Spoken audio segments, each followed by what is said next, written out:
एक दोन नमस्कार।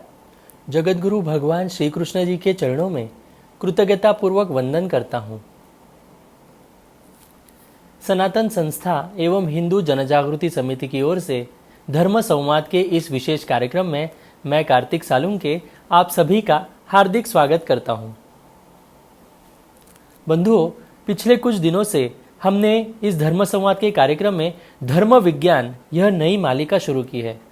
इसमें हमने प्रमुखता से जो हमारे धर्म के बारे में आध्यात्मिक परिप्रेक्ष्य क्या है ये हम जानकर लेने वाले हैं। विज्ञानवादियों को धर्म का महत्व ध्यान में आए और साथ ही श्रद्धालुओं के मन में धर्म के विषय में एक अभिमान निर्माण हो, यही इस मालिका का उद्देश्य है। इस मालिका को हम पिछले 2 दिनों से हम देख रहे हैं। हमने सनातन धर्म के महत्व क्या है वो जानकर लिया, हमारी शिक्षा व्यवस्था, हमारी गुरुकुल व्यवस्था कैसे थी वो हमने समझ कर लिया, किस प्रकार से हमारे सनातन धर्म से गुरुकुल व्यवस्था निकाल दी गई और पाश्चिमात्य मैकॉले शिक्षा पद्धति हम पर थोपी गई, इसके हमने कारण समझ कर लिए। आज भी हम इस मालिका को आगे लेकर जाने वाले हैं। हमारे साथ इस कार्यक्रम में हिंदू जनजागृति समिति के राष्ट्रीय मार्गदर्शक सद्गुरु डॉक्टर चारुदत्त पिंगले जी उपस्थित हैं। नमस्कार सद्गुरु डॉक्टर पिंगले जी। नमस्कार कार्तिक जी। हम इस मालिका को प्रारंभ करते हैं। सद्गुरु डॉक्टर पिंगले जी, प्राचीन भारतीय विज्ञान की एक एक उपलब्धियां के बारे में आपने हमें कल बताया था, तो इसमें कल हमने खगोल विज्ञान या फिर गणित एवं चिकित्सा शास्त्र इसमें प्राचीन भारतीय विज्ञान की उपलब्धियां भी हमने यहाँ पर देखी थी। तो आज आप हमें अन्य क्या क्या उपलब्धियाँ थी, तो इसके बारे में आप हमें विस्तार से बताएं।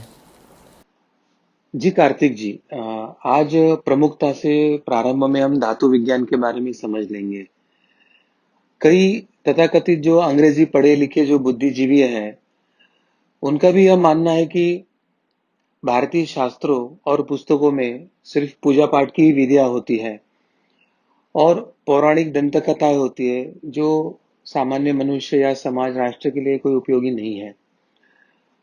परंतु वे ये समझकर नहीं लेते हैं कि भारत में जो हड़प्पा कालीन संस्कृति के समय ही अनेक धातुओं का प्रयोग भारतीय करते आ रहे हैं और धातुओं के प्राप्ति के लिए कई विज्ञानों का सहारा लेना आवश्यक होता है। भारत का प्राचीन काल से ही इन सभी विज्ञानों में निपुणता प्राप्त कर लिया था, ये वो समझ नहीं पाते हैं। धातु विज्ञान में भारत की जो निपुणता है वो अत्यंत उच्च कोटि की थी। यानी ईस्वी सन पूर्व 326 के आसपास हमारा जो पुरु राजा था पोरस, उसने 30 पाउंड वजन का एक भारतीय इस्पात का, अर्थात भारतीय जो उस समय स्टील भारत में जो बनता था उसका सिकंदर को एक भेंट स्वरूप में दिया था। तो एक राजा दूसरे राजा को कुछ ना कुछ कीमती बहुमूल्य या अनुपमेय ऐसा कोई तो भी दुर्लभ या अति विशिष्ट ऐसी वस्तुएं भेंट करते थे। तो उस समय भारतीय इस्पात ये ऐसी एक अति विशिष्ट वस्तु थी कि जो एक राजा दूसरे राजा को भेंट दे सकता था। यानी उस काल में भारतीय इस्पात का जो निर्माण था या भारत में जो इस्पात बनता था वो इतने उच्च कोटि का था और वो बनाने के लिए विशेष प्रकार के जो औजार और अस्त्र शस्त्र बनाने के लिए उस समय जो स्टील या इस्पात की जो आवश्यकता थी, तो तात्कालिक अन्य देशों में भारत में उसकी बहुत मांग आती थी।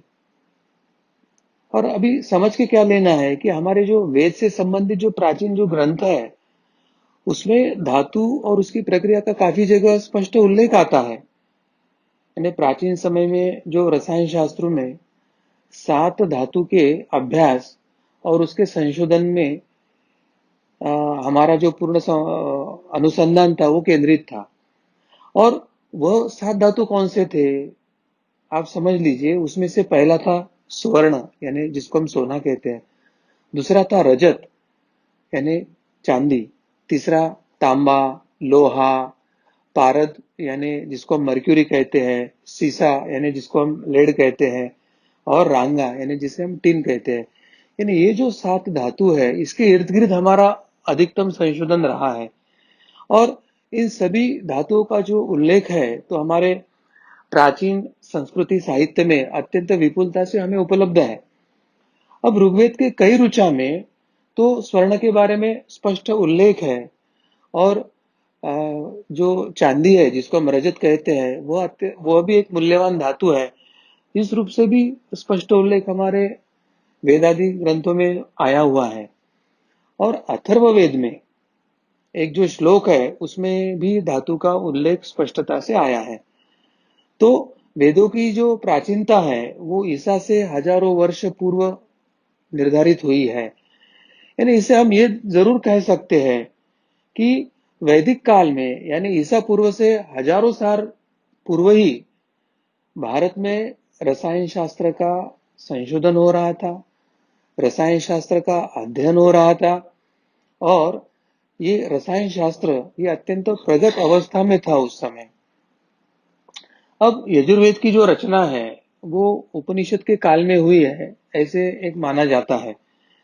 तो छांदोग्य उपनिषद में भी धात्विक मिश्रण का स्पष्ट वर्णन देखा जाता है। धात्विक मिश्रण यानी धातुओं के मिश्रणों का छांदोग्य उपनिषद में स्पष्टता से वर्णन दिया है कि किस प्रकार से धातु को मिश्रित धातु बनाते आता है। यानी मिश्रित धातु यानी एलॉय यानी अनेक धातुओं को मिलाकर एक मिश्रित जो धातु यानी जिसको हम एलॉय कहते हैं वो कैसे हम प्राप्त कर सकते हैं, इसकी विधि विधान उसमें स्पष्टता से दिया है।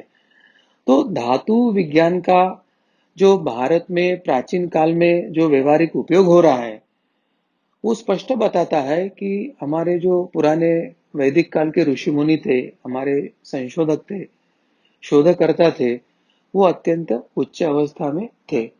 अब यजुर्वेद में एक मंत्र का ऐसा स्पष्ट उल्लेख आया है। अभी आप जो स्क्रीन पर यजुर्वेद का जो एक मंत्र देख रहे हैं तो उसमें जो लिखा है उसका अर्थ ऐसे है कि मेरे पत्थर मिट्टी, पर्वत, गिरी, बालू, वनस्पति, स्वर्ण, लोहा, तांबा, सीसा और टीन यज्ञ से बड़े हैं। यानी रामायण महाभारत पुराणों में श्रुति ग्रंथों में भी सोना यानी स्वर्ण या हिरण्य इस स्वरूप में उसका उल्लेख आया है। लोहा उसका साम्य इस शब्द से उल्लेख आया है।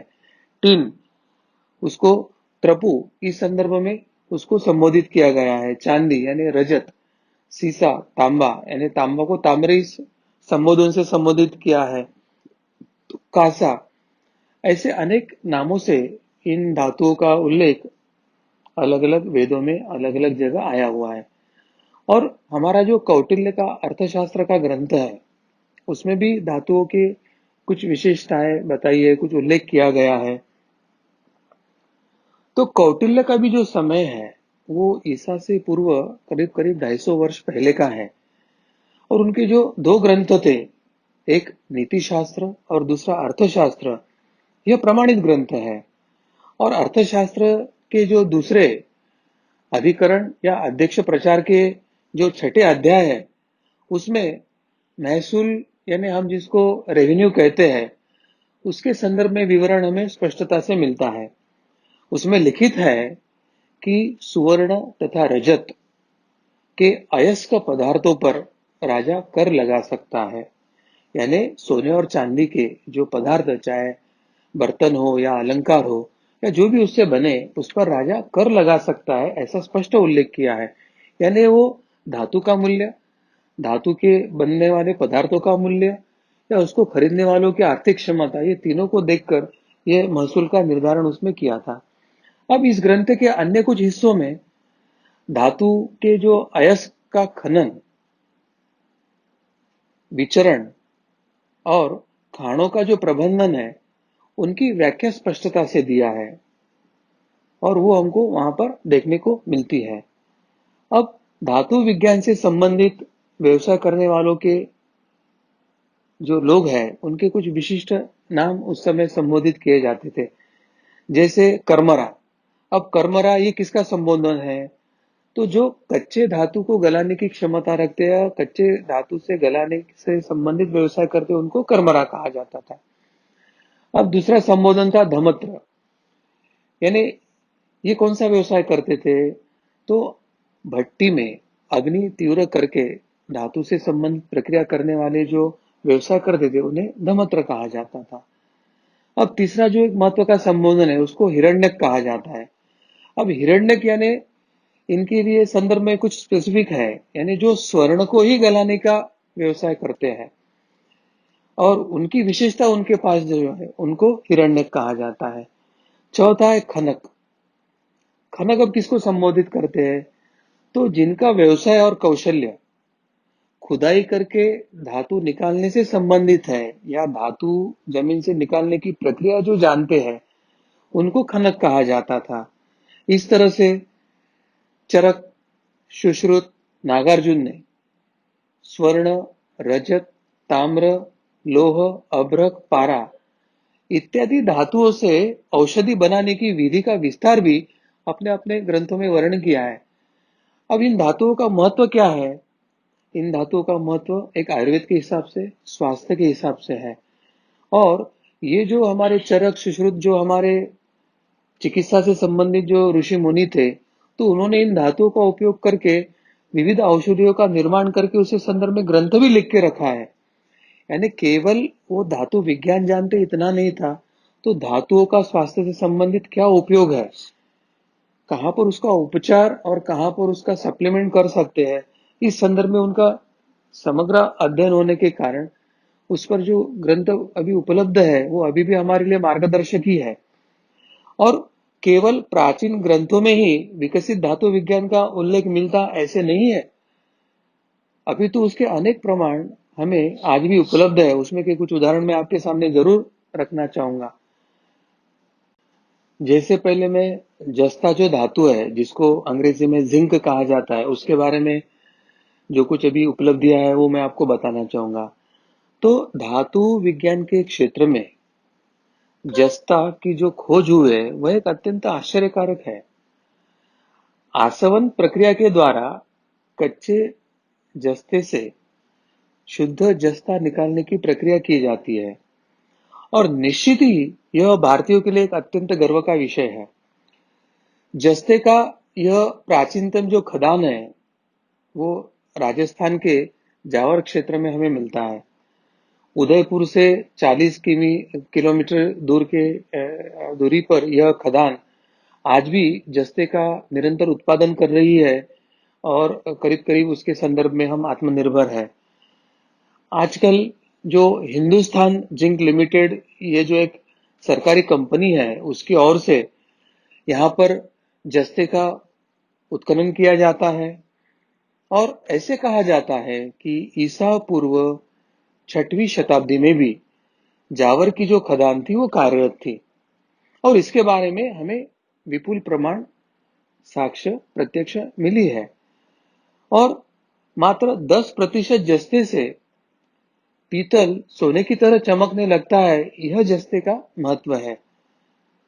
जावर क्षेत्र की खुदाई में जो पीतल की वस्तुएं प्राप्त हुई उसका रासायनिक विश्लेषण करने पर ऐसे हमको पाया गया कि इसमें जस्ते की मात्रा जो है करीब करीब 34% से अधिक है। 34% से अधिक जस्ते की मात्रा उन पीतल के बर्तनों में है। जबकि आज की जो हमें ज्ञात विधियां है जस्ता और पीतल के एकत्रीकरण की, एलॉय बनाने की, जो आज वर्तमान की हमें जो विधियां हमको पता है उसके अनुसार सामान्य स्थिति में आज भी हम पीतल में अधिकतम 28% से अधिक जस्ते को हम सम्मिश्रण नहीं कर पा रहे हैं। यानी ये आधुनिक विज्ञान प्रगत है या हमारा उस समय का पारंपरिक विज्ञान प्रगत था, ऐसा अगर प्रश्न पूछा जाए तो यहाँ पे हम स्पष्टता से कह सकते हैं कि हमारा जो पारंपरिक पुरातन जो विज्ञान था वो आज भी प्रगत है और आधुनिक विज्ञान को अभी भी हमारे ऋषि मुनि का जो पारंपरिक विज्ञान है उससे सीखने की बहुत आवश्यकता है। और वास्तव में अगर देखें तो जस्ते को पिघलाना ये अत्यंत एक जटिल प्रक्रिया है, क्योंकि सामान्य दबाव में यह 9130 सेल्सियस तापमान पर उबलने लगता है। यानी देखिए 9130 सेल्सियस तापमान पर वो उबल सकता है। और जस्ते के ऑक्साइड या जो कच्चा जस्ता होता है कच्चे जस्ते से शुद्ध जस्ता प्राप्त करने के लिए उसे 12,000 डिग्री सेल्सियस तापमान तक उबालना आवश्यक होता है। देखिए, यानी 12,000 सेल्सियस डिग्री तक उबालने की जो कीमया थी, वो पुरातन हमारे ऋषि मुनियों के पास थी। अब मर्यादा क्या आती है कि अगर इतने तापमान तक हम अगर उष्णता लेके जाए तो जस्ता पिघलने के बजाय वो सीधा भाप ही बन जाता है। अंततः उस समय जस्ते का ऑक्साइड बनाने के लिए जो जस्ता था उसको पहले भूंजते थे, उसका कच्चे जस्ते का ऑक्साइड बनाते थे और फिर भूंजे हुए जस्ते को कोयला व अपेक्षित प्रमाण में नमक मिलाकर मिट्टी के मटकों में तपाया जाता था और उसके बाद उसका तापमान 12,000 डिग्री सेल्सियस तक उसको बढ़ाया जाता था। यानी हमारे ऋषि मुनियों की इकोलॉजिकल यानी वातावरण पूरक जस्ता गलाने की प्रक्रिया कितनी शुद्ध थी वो हमें समझ में आती है। साधन सामग्री कितनी कम उपयोग में लाती थी, टेक्नोलॉजी कितनी सीधी सरल थी। और आज बड़े बड़े ये कारखाने बन रहे हैं और उसमें प्रक्रिया हो रही है और उसका परिणाम वायु प्रदूषण, जल प्रदूषण, कामगारों के आरोग्य की समस्या निर्माण हो रही है। उस पार्श्वभूमि पर हमारी ये जो पुरानी तकनीक थी वो अत्यंत आसान, सरल और मनुष्योपयोगी थी, वो वातावरण उपयोगी थी। जब मटके में 12,000 डिग्री तक के वो जस्ते के ऑक्साइड को तपाया जाता था नमक और कोयले के साथ, इस पर भी वह भाप तो बन जाता था, परंतु भारतीयों ने उस समय विपरीत आसवनी नामक प्रक्रिया विकसित की थी। इसके प्रमाण हमें जावर की खुदाई में स्पष्टता से मिलते हैं। ये प्रक्रिया में क्या होता था कि इसमें कार्बन मोनोऑक्साइड के वातावरण में जस्ते के ऑक्साइड भरे पात्रों को उल्टे रखकर गर्म किया जाता था। यानी ये कार्बन मोनोऑक्साइड से जो भरे पात्र रहते थे जस्ते से भरे, तो उसकी भाप उस उल्टे रखे पात्र में जाते थे, उसको गर्म किया जाता था और जैसे ही जस्ता भाप बनता था, ठीक नीचे रखे ठंडे स्थान पर वे पहुंचकर वे धातु रूप में पूरे आ जाते थे। इस प्रकार जस्ता गलाना, उसको वायु रूप में परिवर्तित होने देना और वायु रूप में परिवर्तित को उल्टे बर्तन में समाकर उसको तुरंत ठंडा करके जस्ता को तुरंत धातु बनाने की जो प्रक्रिया हमारे ऋषि मुनियों ने, हमारे पारंपरिक वैज्ञानिकों ने बताई थी, वो अत्यंत बुद्धिमानता, दूरदृष्टि और एक प्रकार की दैवी अनुसंधान की प्रक्रिया है, ऐसे कहना चाहिए। तो जस्ता प्राप्त करने की यह जो विद्या भारत में ईसा के जन्म के पूर्व से प्रचलित रही है, तो यूरोप में लगभग ये प्रक्रिया 1735 तक के उपलब्ध नहीं थी। जस्ता एक तत्व के रूप में अलग से उनको प्राप्त करना संभव नहीं हुआ था। यूरोप में सर्वप्रथम विलियम चैंपियन ने जस्ता प्राप्त करने की विधि ब्रिस्टल विधि के नाम से पेटेंट करवाई और यह नकल उसने भारत से ही की, क्योंकि 13वीं सदी में जो हमारा एक ग्रंथ था रसरत्न समुच्चय, उस ग्रंथ में जस्ता बनाने की जो विधि दिया था, वही विधि क्रिस्टल ने अपने नाम पर पेटेंट करके दिया था। तो इस तरह से भारतीय ऋषि मुनि की, भारतीय वैज्ञानिकों का ही संशोधन या अनुसंधान या जो शोध कार्य था, उसको ही ये पाश्चात्य शोध करने वाले लोग अपने नाम पर लेकर उसका श्रेय लेने की प्रयास करते थे। तो इस तरह से ये जो जस्ते की प्रक्रिया है, जस्ता प्राप्त करने की जो हमारी पुरातन परंपरा है, ये विश्व को इतनी पथदर्शक, मार्गदर्शक है कि आज भी उतने जैसी सहज, सरल और आसान प्रक्रिया कहीं है नहीं। सिर्फ ये सच्चा इतिहास ना तो भारतीयों को सिखाया गया, ये आप ज्ञान परंपरा के वंशज हो, यह सत्य उनसे छुपाया गया, इसके कारण आज हमें ये पता नहीं। तो ये सत्य लेकर हमको समाज में जाने की आवश्यकता है। फिर हमारा जो स्वाभिमान है, हमारा जो गर्म है, स्वधर्म, स्व परंपरा, स्व संस्कृति का, वो जागृत होगा, तो उस समय भारत विश्व गुरु बनने की प्रक्रिया में जाएगा, ऐसे मुझे लगता है कार्तिक। जी। सदगुरु डॉक्टर पिंगले जी, भारत में इस्पात के संदर्भ में विशेष कौशल्य था, ये अभी आपने जैसे बताया तो उससे हमें स्पष्ट हुआ। दिल्ली में भी जो कुतुब मीनार है उसके निकट एक लौह स्तंभ है, तो आज भी वह धातु विज्ञान का एक आश्चर्य माना जाता है। तो कृपया आप इसके विषय में भी हमें विस्तार से बताएं। कार्तिक जी, विश्व के इतिहास में भारतीय इस्पात का श्रेष्ठत्व के बारे में जो उल्लेख है, वो हमको बारंबार और अनेक जगह मिलता है। चाहे अरब हो या फारस, वहां के जब लोग भारतीय इस्पात की तलवार को खरीदने के लिए लालायत रहते थे, क्योंकि हमारे इस्पात की गुणवत्ता और गुणवत्ता के कारण जो शस्त्रास्त्र निर्माण होते थे, उनकी भी गुणवत्ता और परिणामकारकता अधिक होती थी। अब अंग्रेजों ने सर्वाधिक कार्बन युक्त जो इस्पात है, उसको वुड्स ऐसे नाम दिया, और प्रसिद्ध धातु वैज्ञानिक तथा हमारे बनारस हिंदू विश्वविद्यालय के प्राध्यापक अनंत रमन, इन्होंने जो इस्पात बनाने की एक संपूर्ण विधि बताई है, उसमें वे कहते हैं कि कच्चा लोह, लकड़ी तथा कार्बन को मिट्टी की प्यालियों में 15,350 डिग्री सेल्सियस इस तापमान पर गर्म करे और धीरे धीरे 24 घंटों में उसे ठंडा करने पर उच्च कार्बन युक्त इस्पात प्राप्त होता है। इस इस्पात से बनी हुई तलवार या अन्य जो औजार या शस्त्र अस्त्र है, उन्हें इतनी तेजी या इतनी मजबूती होती थी कि ये शस्त्र या औजार रेशम को भी सफाई से काट देते थे।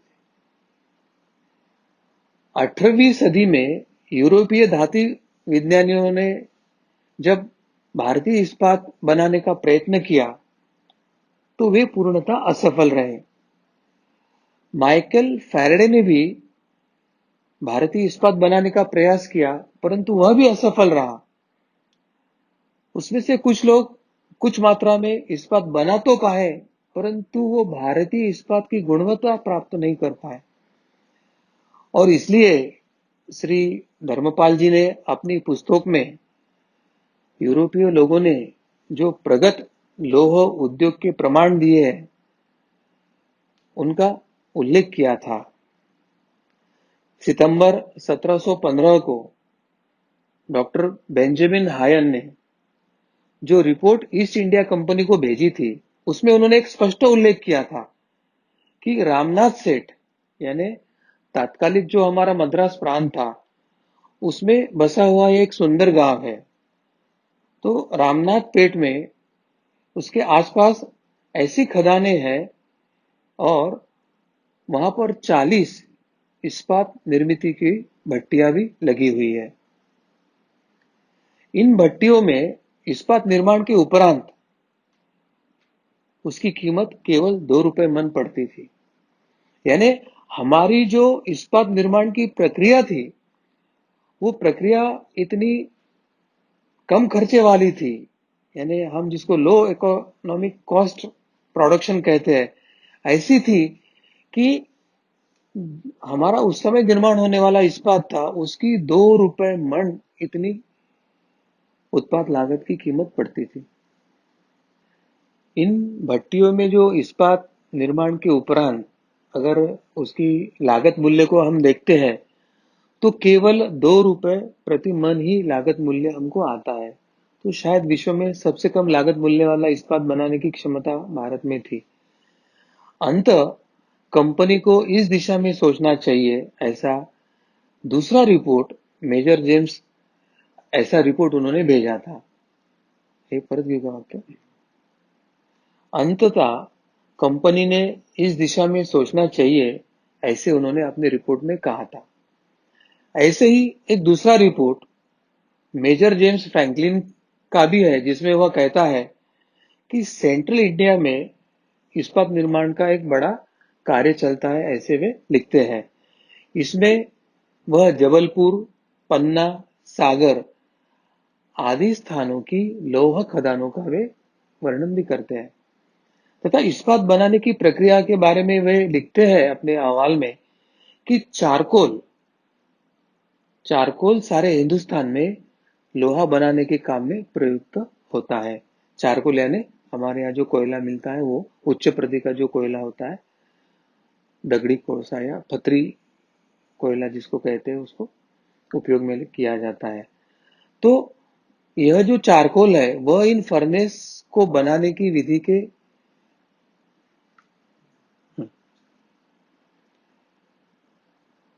आगे उन्होंने इस फर्नेस यानी इस भट्टी को बनाने की विधि का भी वर्णन अपने अहवाल में किया है।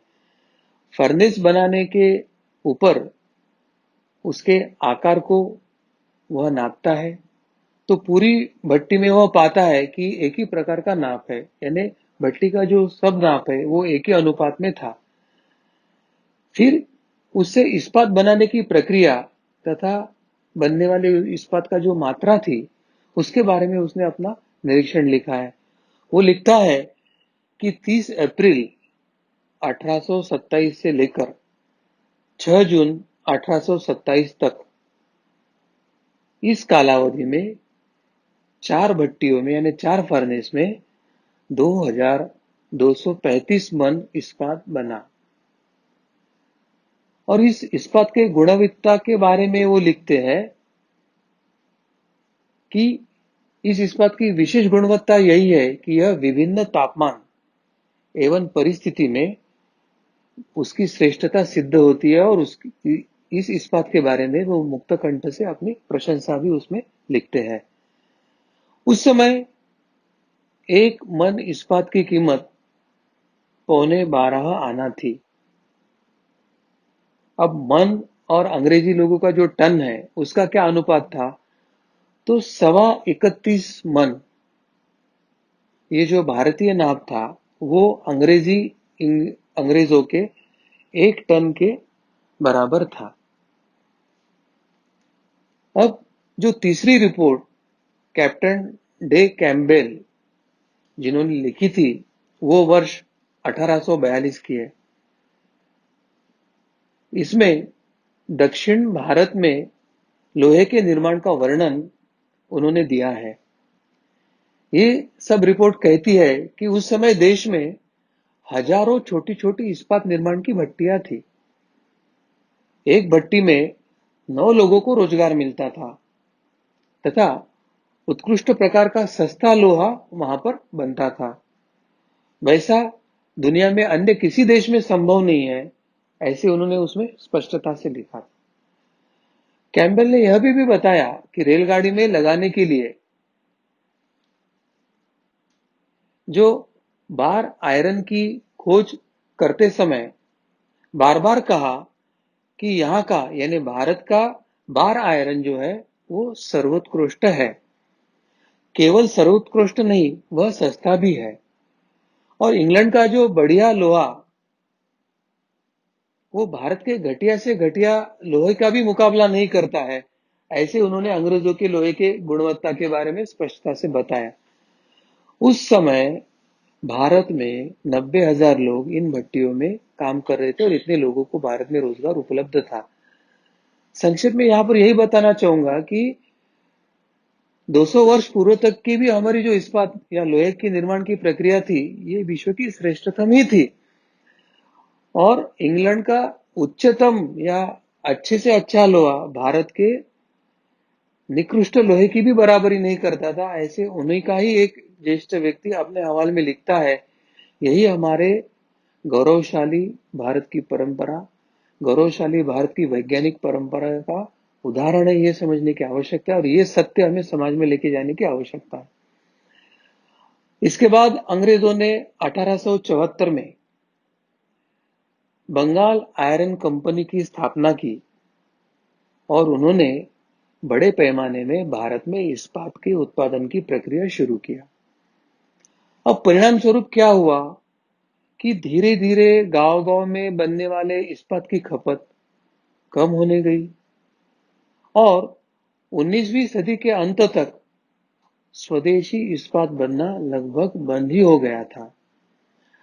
अंग्रेजों ने जो बड़े कारखाने लगाकर स्वदेशी प्रौद्योगिकी प्रौद्योगिकी की जो कमर तोड़ दी, इसका दुखद पक्ष यही है कि भारतीय धातु प्रौद्योगिकी जो थी वो लगभग लुप्त सी हो गई।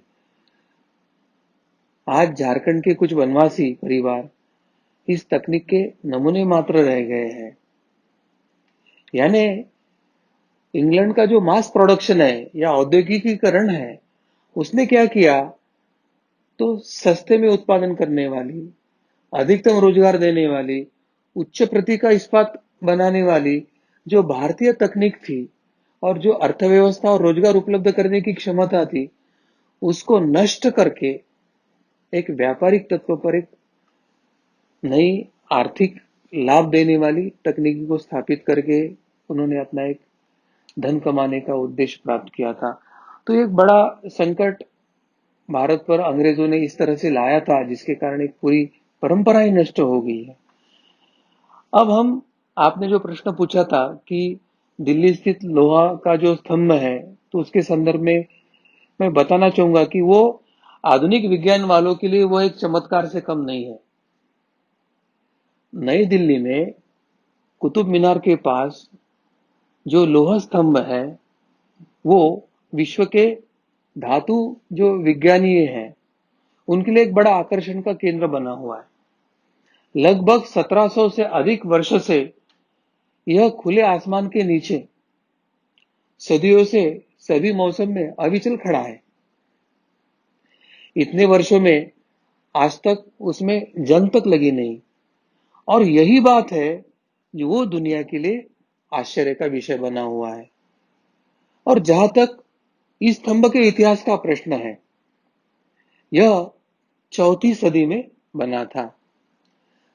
चंद्रराज द्वारा मथुरा के विष्णु पहाड़ियों पर निर्मित जो भगवान विष्णु के मंदिर है, उस मंदिर के सामने जो ध्वज स्तंभ के रूप में उसे खड़ा किया गया था, इस पर गरुड़ स्थापित करके इस हेतु बनाया गया था कि अंत में इसको वे गरुड़ स्तंभ संबोधित करना है। ईस्वी सन 1050 में यह जो स्तंभ है, जो मथुरा स्थित था, उसे दिल्ली के संस्थापक अनंगपाल जो थे, उनके द्वारा उसको स्थानांतरित करके दिल्ली लाया गया। इस स्तंभ की ऊंचाई 735.5 सेंटीमीटर है। इस स्तंभ का जो घेरा है वो 41.6 सेंटीमीटर का घेरा है, और ये 41.6 सेंटीमीटर का घेरा है वो निचले हिस्से में है, तो 30.4 सेंटीमीटर का जो घेरा है वो उसके ऊपरी हिस्से का है। और इसके ऊपर गरुड़ की जो मूर्ति पहले कभी थी, ये हमको समझने की आवश्यकता है। इस स्तंभ का जो कुल वजन है वो 6096 किलोग्राम यानी 6096 किलोग्राम था। और वर्ष 1961 में इसके रासायनिक परीक्षण में हमको ये स्पष्टता से पता चला कि यह जो स्तंभ है वो आश्चर्यजनक रूप से अत्यंत शुद्ध इस्पात से बना हुआ है, तथा आज के इस्पात से इसकी तुलना में इसमें जो कार्बन की मात्रा है वो काफी कम है। भारतीय पुरातत्व सर्वेक्षण के जो मुख्य रसायन शास्त्री डॉक्टर डीबी लाल है, वे कहते कि मैं इस निष्कर्ष पर पहुंचा हूं कि इस स्तंभ का जो निर्माण है वो गर्म लोहे के 20 से 30 किलो के टुकड़े टुकड़े को जोड़ जोड़कर किया गया है। और यह माना जाता है कि एक समय में 120 कारागिरों ने 15 दिन के परिश्रम के बाद इस स्तंभ का निर्माण किया था। यानी आज से 1600 वर्ष पूर्व गर्म लोहे के टुकड़े टुकड़े को एक दूसरे को जोड़ने की और एक स्तंभ निर्माण करने की जो तकनीक भारत में उपलब्ध थी, वह आज विश्व के लिए आश्चर्य और कौतूहल का विषय बना है। मैं तो कहता हूं कि उनके लिए एक चमत्कार ही बना हुआ है, क्योंकि ये जो टुकड़े टुकड़े जोड़कर लोह स्तंभ बनाया गया है ना, उस लोह स्तंभ पर एक भी जगह कहीं जोड़ दिखता नहीं या टुकड़े टुकड़े जोड़े गए हैं ऐसे प्रतीत नहीं होता है। इतने कौशल्य से, इतने सफाई से इस स्तंभ का निर्माण किया गया है और 16 शताब्दियों में ये खुले आसमान में रहने के बाद भी वो वैसे के वैसे ही बना रहा है, उसको जंग नहीं लगा। और यह जो उसकी आज वर्तमान स्थिति है, इसने विश्व के सभी अनुसंधान करने वाले शोधकर्ताओं को चकित करके रखा है। उनके लिए एक चमत्कार सा हुआ है। इसमें इस लौह स्तंभ में फास्फोरस की मात्रा अधिक एवं सल्फर तथा मैग्नीज की मात्रा कम उपयोग की है। तो इससे यह भी पता चलता है कि कौन से समय में किस धातु की मात्रा किस मात्रा में होनी चाहिए। इसका भी प्रगल्भ ज्ञान उस समय के हमारे ऋषि मुनि जो वैज्ञानिक थे, अनुसंधान कर रहे थे, शोध कर रहे थे, उनको पूर्णता था। और स्लग की अधिक मात्रा अकेले या सामूहिक रूप में अगर उपयोग किया जाता है तो वो लोहे की या इस्पात की जंग प्रतिरोधक क्षमता बढ़ा देता है, ऐसे भी इससे स्पष्ट होता है। अब इसके अतिरिक्त 50 से लेकर 600 माइक्रोन इतनी मोटी, यानी अगर हम माइक्रोन का नाप जानना चाहते हैं तो 1 माइक्रोन यानी 1 मिलीमीटर का 1000वां हिस्सा, 1 माइक्रोन यानी 1 मिलीमीटर का 1000वां हिस्सा, तो 50 से 600 माइक्रोन मोटी ऑक्साइड की अगर परत, यानी जिसे हम आधुनिक भाषा में कोटिंग करने की बात करते हैं, तो ये परत या कोटिंग करने की जो है, तो वो कोटिंग करने के कारण स्तंभ को जंग से बचाती है। तो इस तरह से लोहा कैसे बनाना चाहिए, कौन से लोहे में कौन से धातु का कितना प्रमाण होना चाहिए, टुकड़े, गर्म लोहे के टुकड़े जोड़ जोड़कर धातु बनाने की प्रक्रिया, हजारों किलो वजन के धातु के स्तंभ बनाना और उसमें जंग ना लगे, इसके लिए उसको कोटिंग या परत लगाने की जो प्रक्रिया है, ये और इसके संदर्भ में जो प्रगल्भ ज्ञान है, वो आज भी आधुनिक विज्ञानवादियों को एक प्रश्न चिन्ह बन के पड़ा हुआ है। उनको एक चमत्कार लग रहा है और ये आरोप करते हैं कि भारत ये पिछड़ा है, भारत के यहाँ विज्ञान नाम की चीज नहीं है और भारत के ग्रंथों में तो केवल पूजा पाठ और पौराणिक कथाएं होती है। तो ये जो षड्यंत्र पूर्वक भारत को नीचा दिखाने की या पीछे भगाने की जो कोशिश चल रही है, ये षड्यंत्र उगारने के लिए हमें ये सत्य को लेकर अब समाज के सामने जाने की आवश्यकता है, ऐसे मुझे लगता है कार्तिक जी, सदगुरु डॉक्टर पिंगले जी, आपने धातु विज्ञान के बारे में जो महत्वपूर्ण बातें आप हमें यहाँ पर प्रमाण देकर बता रहे हैं, इससे पता चल रहा है हम कितने प्रगत थे और हिंदू कितने आगे तक लोगों को मार्गदर्शन भी कर रहे थे और इतना हमने सिखाया था, सीखे थे और इतने लोगों तक हम पहुँच पाए थे। इस धातु विज्ञान के संदर्भ में मेरा अगला प्रश्न आपसे है कि पारे को विश्व जानता था क्या, या भारत में पारों को महत्वपूर्ण क्यों माना जाता है, इसके बारे में आप हमें बताएं। हाँ जी कार्तिक जी, मतलब पारा, पारा यानी जिसको हम आधुनिक विज्ञान की भाषा में मर्क्यूरी कहते हैं, तो इसके संदर्भ में जो आपका प्रश्न है उसके बारे में हम जान लेंगे। यूरोप में 17वीं सदी तक पारा नाम का कोई धातु होता है, इसकी कोई जानकारी किसी को नहीं थी। फ्रांस सरकार का जो दस्तावेज है उसमें कई जगह जो उल्लेख मिलता है, उसमें वे कहते हैं कि ये दूसरे प्रकार की चांदी यानी क्विक सिल्वर, ऐसे उन्होंने संबोधित करके कहा था। अब पारे को क्विक सिल्वर या दूसरे प्रकार की चांदी उन्होंने क्यों कहा, क्योंकि यह चमकदार था और वो स्वयं से इधर उधर घूम सकता था। उसकी जो अवस्था थी उसके कारण वो एक जगह न रह के उसमें इधर उधर घूमने की क्षमता थी। अब वहां के सरकार ने एक कानून बनाया था और उसमें उन्होंने स्पष्टता से एक बात लिखी थी कि भारत से आने वाले जिन औषधियों में पारे का उपयोग होता है उसका उपयोग केवल विशेषज्ञ चिकित्सक ही करे। यानी जब दुनिया को पारा क्या है ये पता नहीं था, उस समय पारा क्या चीज है और पारा का आरोग्य और स्वास्थ्य के संदर्भ में क्या उपयोग है, पारे की दवाई कैसे बनाना है और वो दवाई निर्यात करके विदेश तक हमारे यहाँ से जाती थी।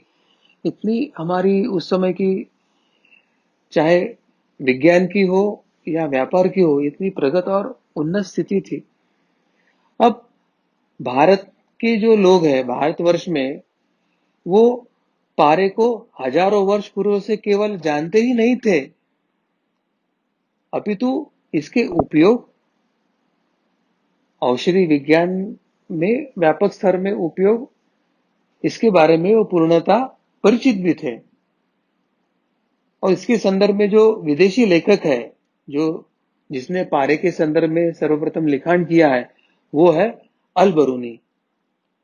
अल बरूनी यह 11वीं सदी में भारत में एक लंबे समय के लिए आया था।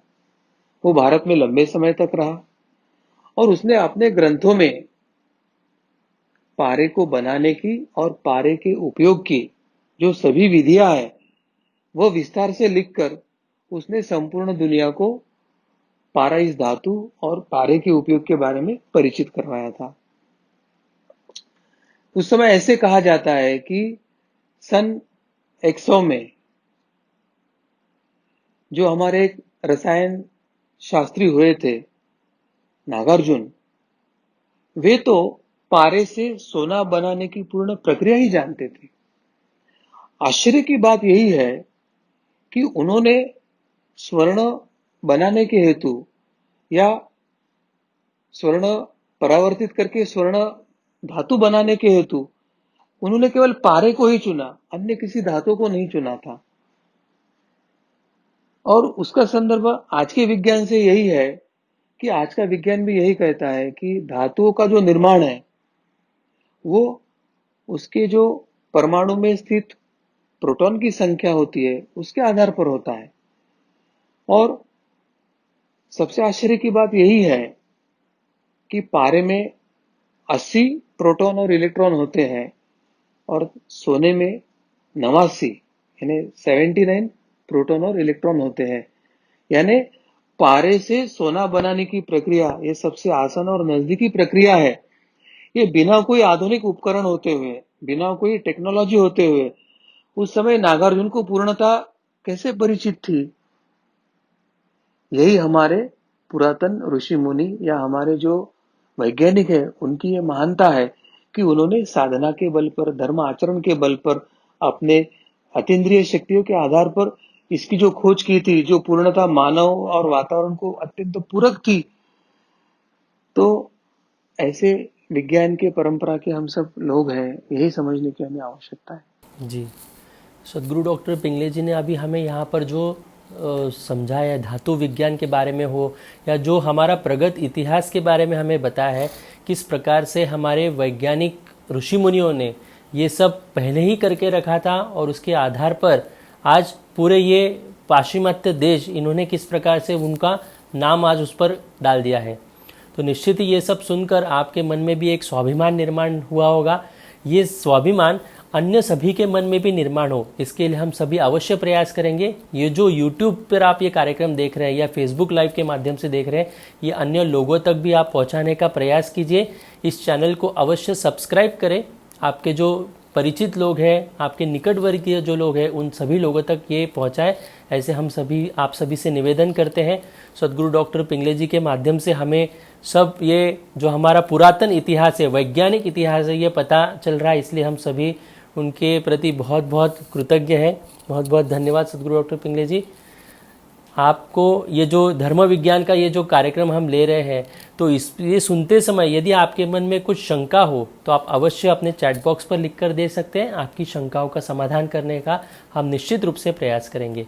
भगवान श्री कृष्ण जी की असीम कृपा से धर्म संवाद का यह विशेष कार्यक्रम यहीं पर संपन्न हुआ, ऐसे मैं घोषित करता हूँ। नमस्कार।